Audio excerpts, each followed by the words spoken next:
Welcome to the Catholic Midlife Podcast, where we're addressing the challenges and the opportunities of midlife from a uniquely Catholic perspective. Join us each week as we spark a midlife renewal and create a firm foundation for the next wonderful, exciting, awesome season of life.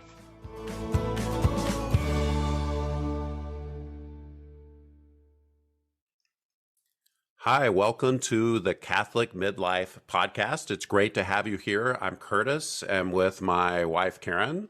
Hi there. We are here. We're bringing you Season 1, Managing Midlife Transitions with Grit and Grace. So I'm auditioning for the part of Grit, leaving Grace to my wife, which is, believe me, a much more appropriate role for her than the grit. And I'm thinking of the grit underneath your shoes. I'm thinking that these names are going to be around with us for way too long in the future. But I'm not suggesting that you lack grit because honey, after 22 years of marriage, you have shown true grit. Thank you. You haven't shot me. Unlike the movie where a lot of people got shot. Happily, we did not. Yeah. And so we're talking about transitions, and we've been talking kind of at an abstract level. So let's tell a transition story. Awesome. I'd love to. I did just learn recently that you never want to start a story with, there was this guy. But I'm going to start the story with, there was this guy. Oh, okay. So there was this guy, and he was newly retired, and he was pretty bitter and upset because his marriage of 40 years was on the rocks. And he said it was all because his wife wasn't able to adjust to his retirement. Oh, this sounds so true, man. I'm listening. Well, let's go through this. Then we'll estimate that. So he was feeling really like not valued, that she just wanted him for the paycheck. And now here he is around the house, trying to help out around the house. And she just didn't care about him or value him. Yeah, man, this guy, he's getting torpedoed, hey? Well, after some questioning from his colleagues and friends, it sort of came out that he was just this very orderly, organized, precise kind of guy. And he'd been managing and organizing for decades. So here he is at home, newly retired, and he's like, I should really be helping out more at home. So his wife leaves for the weekend and he goes into the kitchen and he completely reorganizes the kitchen. He pulls stuff out, guessing he got rid of stuff that probably she didn't want him to get rid of. Moves everything around, and he's frustrated that she doesn't appreciate what he's done for her. Oh my God, it's the engineer from hell is what it is. Yeah. So conflict in the relationship. And according to this spouse, he's feeling kind of hurt. Like, I just want to be appreciated for helping out around the house. And we think this is a great story because on the one hand, it's made us laugh a lot in the past. And we're just envisioning this whole experience and the conflict that's resulting from it. But we want to say some things about it in light of transitions. And I think especially in light of the fact that there actually are 3 phases of transitions. So Curtis, do you mind just sharing with our listeners what those are? Sure. So the three broad strokes, the transition, it starts with an ending. So that's phase 1, if you will. It starts with an ending. And then you have the middle phase. And we could call that the neutral zone.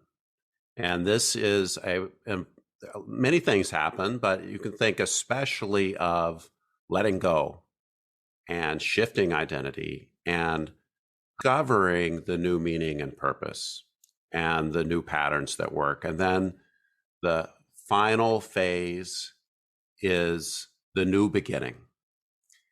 And the new beginning starts up, it starts to gain momentum, and it brings its new challenges as well, but the challenges are a little different because at that point, you know your purpose, you know what you're trying to do. Right, right.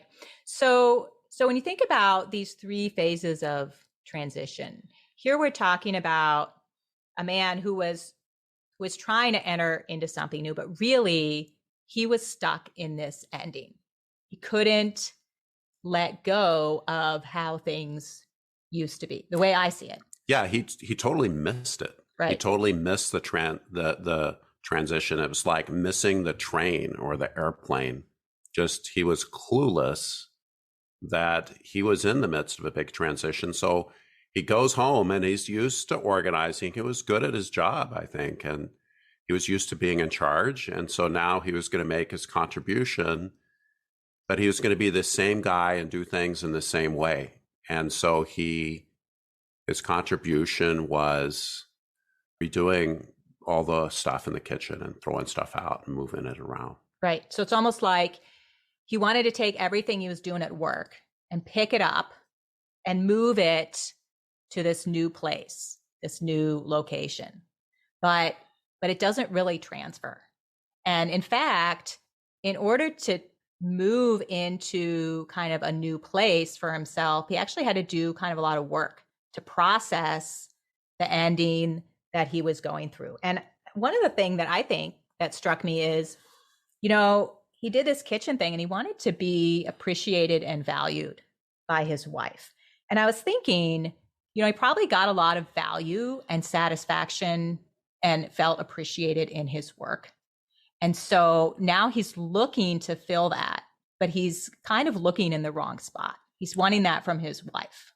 Yeah, this is a huge problem. Right. So all that validation from his workplace, now he's expecting his wife to give him the same reward for the same activity at home. And he's not taking responsibility for making his own transition. Interesting. That's a good way of putting it. I think that there's a certain amount of intention and reflective responsibility we have to take for our own transition process. Yeah, it just reminds me of you talk to these husbands and, the kids are moving out, and the husbands are like, oh, great, now she can spend more time with me. That's his idea of the transition is, well, she's going to do the work. She's going to do the work for me and serve me in new ways. And so he's oblivious to the fact that he's making a transition as well. Wow. He's trying to get it all out of her. Interesting. That's so interesting. Wow. So there's something about owning your own transition that's standing out to me here. Like the need we have, well, first to recognize we're having a transition, which often I think we can do when we have an awareness of endings, and then taking ownership of what that process is going to look like and how we're going to move through it. Yeah, exactly. So this guy, he's got to do the work. He's got to let go of his job and show up at home and figure out what the heck he is going to do. And I feel sorry for him because it sounds like he's somebody that's used to getting things done, and he's sitting there, doesn't have goals and purpose. Well, I think that's a great point, that when we lose something that's so key to our purpose, it really is a hole. And sometimes we're in this sort of no man's land where something has ended and we have to let go of it, but we don't have the new thing yet. And that is super uncomfortable, so uncomfortable. And many of us, we just don't like to be there. So we just start filling our time or filling that hole with something. Yeah, exactly. So here's this guy. So he's just going to fill it with activity, and he's going to fill it with activity that he's used to. And what's happening, he's completely missing the opportunities that might otherwise be there. And this is just it's just a great classic trap for a transition, is not being able to withstand the discomfort and avoiding it by doing basically whatever, especially whatever's familiar. Right. So there's these really great possibilities that life could hold for us and for the guy in this story. But we have to stick through the process long enough to really dig in and find those new possibilities that are going to be really aligned with us and where we want to go. Right. We got to hang in there. It's tough. And it's easy to blame God, right? Right. You're suffering. I'm in a transition. Why don't you, where's my light? Why aren't you telling me what to do?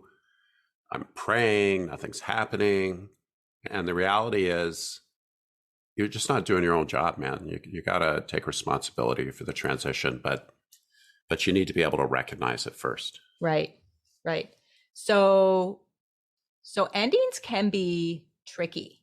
And I think that point you just said is really important. Being able to recognize and notice the ending, and also to give it its significance. Because I think sometimes it's so uncomfortable, we just want to move through the ending and get to the next thing. And so we don't properly let go, or in many cases, I think, grieve the loss of the ending, because every ending has a loss involved in it. Yeah, even if it's a change we really want, it's the bad job or the difficult relationship or whatever. There's still change, and we miss what we had. That's human nature. Right. So there's always something to let go of. There's some loss, yeah, in the ending. Right. And there's something about, I think, acceptance of the ending, especially if perhaps we wouldn't have chosen it if it had been in our control, that we have to accept the reality of the ending really before we can move forward in the process. Would you agree? Yeah, it's true. People often they don't like this word acceptance. It sounds like resignation or giving up or throwing in the towel or something like that. But acceptance, what we're talking about is just recognizing things for what they are. I mean, it is what it is.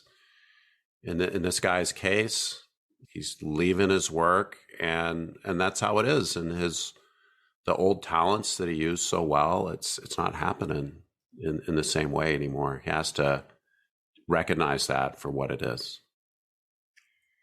So let me say this and see if you agree with it. Sometimes we can accept the external thing that's happening. Like, okay, externally, that guy probably felt like he accepted his retirement. He chose it, probably planned for it, but there was some kind of internal shift he couldn't accept. Like, he couldn't accept that meant his identity was changing. The identity of who he was and what he did in his work was going to shift. And it didn't mean he wasn't going to use his gifts and talents, but what that looked like would be very different. And maybe it was hard for him to let go of the idea of who he was previously. Yeah. And at the same time, because he couldn't let go of his idea of who he was, he's having trouble embracing who he is and receiving the gift and the grace in his new role. So this makes me think of the fellow that we were talking to. Well, I was listening to him talk, actually. It was some time ago. But he was sharing how he was single and he was an avid golfer. And it wasn't just, oh, I love to golf, but golfing was a certain kind of focus for him. It was a certain kind of release. It was a pursuit of perfection. And there was this Zen aspect to it. And as a single man, golfing was important and helpful and useful to him. And he got married. And after a certain few months, he realized, I'm married. I can't golf as often as I used to. I have to embrace my new role as a married man and as an impending father. And but he had a couple choices. One choice was to accept the change. Oh, I'm married. I can't golf. I'm screwed and I'm bitter and I'm angry and whatever. that was one choice, but he made the choice to really dig into his new identity as a married man because he had a vision and a heart for it, and he was able to accept what was happening. And having accepted that, then he was able to, work out a new equilibrium around those things that he needed, to keep himself sane and mentally healthy. Right. So he had to let go of that, not just that the activity as much, but maybe even to his idea of who he was. I'm a golfer, and this is what it means. I golf a lot. But to have to shift that and let go of that so that he could have the new thing. Yeah, I mean, he was pursuing mastery in that area of his life. He had to give it up, or he had to really finish it. So It was a tough deal. So this makes me think of the scripture that we talked about last week from Luke about the new wineskins, where the old wineskins can't hold the new wine. And something has to be new about the wineskin in order to hold the new wine. And I'm particularly thinking of it because the verse that comes right after that is, and I'm paraphrasing, but no one who's drinking the old wine desires the new. He says, the old is good. The old is good. Don't change my wine. So it's really profound. We have this deep resistance to something new when maybe we're even happy with the old. But in order to step into this new greatness, it takes letting go of the old. Yeah. In order to do that. That's part of it.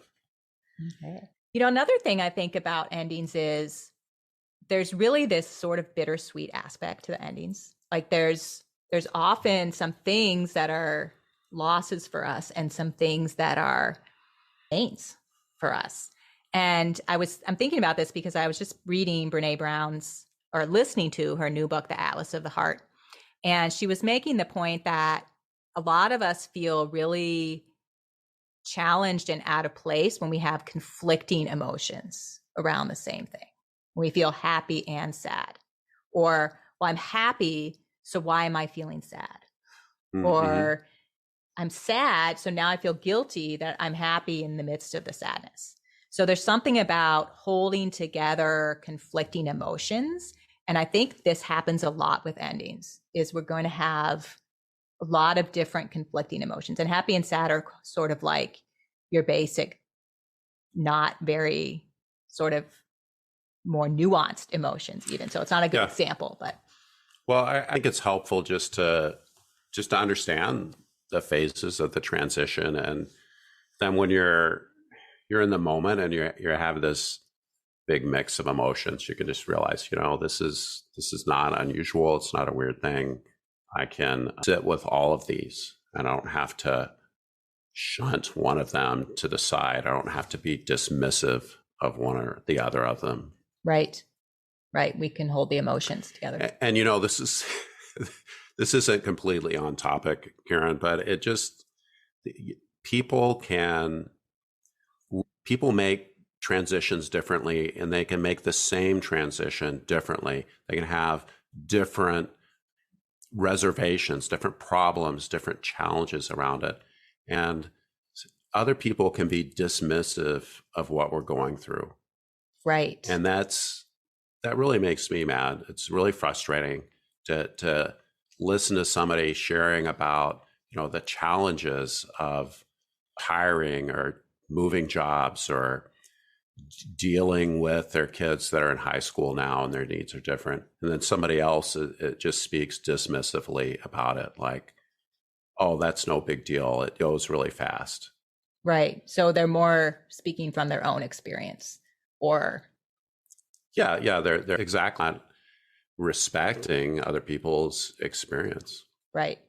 Yeah. I think there's a lot to be said for validating the experience of others, but validating our own experience, particularly if we're struggling with a transition. And for example, I've known several moms who are going through the empty nest transition, and it's been very difficult for them Just some people, this is one of those lifequake transitions for them. And it's very easy for others who have a different experience to invalidate and be dismissive. Yeah, I think that's really the point that I was trying to get to, is we can be having a hard time, and then people tell us this stuff, like just do X, Y, Z, or that wasn't so bad. And maybe they're trying to be helpful or not, but we have to have some respect for what we're going through and not just internalize some nonsense that somebody passes off to us. Okay. So I was thinking actually around endings that I kind of want to make a suggestion to our listeners that one way to sort of tune into your transitions that you experience is to start to develop an awareness around the endings that are happening to you. It's almost like looking for little endings and noticing them and saying to yourself, oh, that's an ending. That's a part of a transition. It might be a super, super mini transition, but I think we miss the endings in our lives. We don't really acknowledge them adequately and allow ourselves to let go and move through the endings. So just ask yourself, are there endings in my life? What do they look like? Am I aware of them? How do I know that they're endings? And it just sort of brings to the fore where we might be experiencing transitions, whether we're aware of them or not. Yeah, absolutely. And our emotions can sometimes clue us in, and we're having this, angsty feelings or frustration or disappointment, and sometimes that points us to something that's ending. Right. So that brings us to another ending. We've been talking about the ending of transitions, and so we're going to bring this podcast to an end. So it's great to be here with you, Karen, and for our listeners to be here with you as well. We encourage you to visit our website, thecatholicmidlife.com, and find our free guide on managing transitions. You'll find it at the site. You can hop on our mailing list. We'll send you brilliant information from time to time, and It'll be great. Thank you so much. Thanks.